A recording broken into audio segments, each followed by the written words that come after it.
بسم اللہ الرحمن الرحیم۔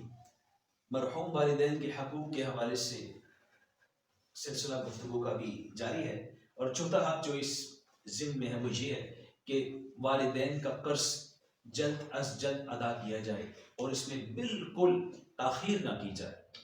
اس سلسلے میں احادیث طیبات میں اس کی بہت اہمیت بیان کی گئی ہے، اور چند ایک حدیث میں آپ کے سامنے بیان کیے دیتا ہوں کہ معجم اوس کی حدیث ہے، حدیث نمبر 7800۔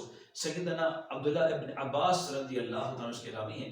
آپ فرماتے ہیں کہ سرور کائنات صلی اللہ علیہ وآلہ وسلم نے فرمایا کہ جس کے والدین فوت ہو گئے اور اس نے اپنے ماں باپ کی طرف سے حج کیا یا ان کا قرض ادا کیا تو اس کی جزا یہ ہے کہ وہ بروز قیامت نیکوں کے ساتھ اٹھے گا۔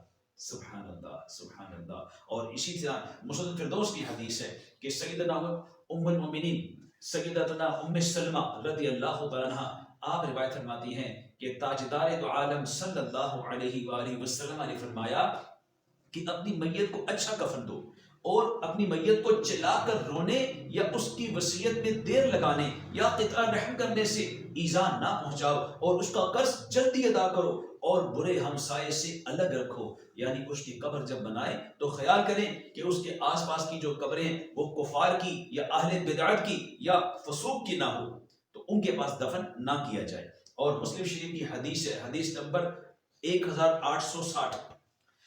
حضور سرور کائنات صلی اللہ علیہ وآلہ وسلم نے فرمایا جس شخص نے اللہ پاک کی راہ میں جان دی یعنی شہید ہوا، ٹھیک ہے، سوائے قرض کے اسے کوئی چیز جنت میں داخلے سے روک نہیں سکتی۔ اور ایک اور روایت میں کہ سوائے قرض کے اس کا ہر گناہ معاف ہے۔ سبحان اللہ۔ اس میں اس حدیث کی روشنی میں اگر آپ غور کریں تو اس قرض کی کس قدر اہمیت بیان کی گئی ہے کہ شہادت جیسا رتبہ بھی قرض کی وجہ سے اس کے وہ اجر و ثواب سے محروم رہے گا۔ اور ابن ماجہ کی روایت ہے کہ سیدنا حضرت ابو ہریرہ رضی اللہ عنہ فرماتے ہیں کہ سرکار دو عالم صلی اللہ علیہ وآلہ وسلم نے فرمایا کہ جس مومن کی جان اس کی قرض کے سبب اب معلق رہتی ہے، یعنی جو اس کا مقام ملنا ہے جنت میں وہ اس کو نہیں ملتا جب تک کہ اس کا قرض ادا نہ کیا جائے۔ اللہ اللہ۔ اور مشہور تابعی بزرگ سیدنا حسن بصری رحمۃ اللہ تعالی علیہ آپ سے منقول ہے، آپ فرماتے ہیں کہ میت کے لیے سب سے برے لوگ اس کے وہ گھر والے ہیں جو اس کا قرض ادا نہیں کرتے۔ پھر سیدنا سمرہ بن جندب رضی اللہ تعالیٰ عنہ فرماتے ہیں کہ سرکار دو عالم صلی اللہ علیہ وآلہ وسلم نے فرمایا ایک دن فجر کی نماز ادا کر کے پوچھا کہ یہاں فلاں قبیلے کا کوئی شخص موجود ہے؟ حاضرین نے جواب دیا جی ہاں موجود ہے۔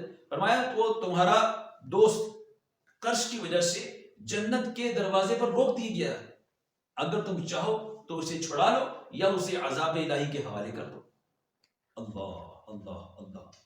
اب ان احادیث طیبات کی روشنی میں آپ کو اس کی اہمیت بخوبی معلوم ہو گئی ہوگی کہ والدین کا قرض ادا کرنا کس قدر ضروری ہے۔ لہٰذا اگر والدین پر کوئی قرض ہو تو اسے ادا کرنے سے پہلے ہی اگر ان کا انتقال ہو گیا تو اب اولاد کو چاہیے کہ دیر نہ کرے، کیونکہ یہ بھی حقوق العباد کا ہی معاملہ ہے کہ جب تک ادا نہ کیا جائے گا یا قرض معاف نہ کروایا جائے گا معاف نہ ہوگا۔ اللہ پاک سے دعا ہے کہ ہمیں والدین کا قرض اور دیگر حقوق ادا کرنے کی توفیق عطا فرمائے، آمین بجاہ نبی الامین صلی اللہ علیہ وسلم۔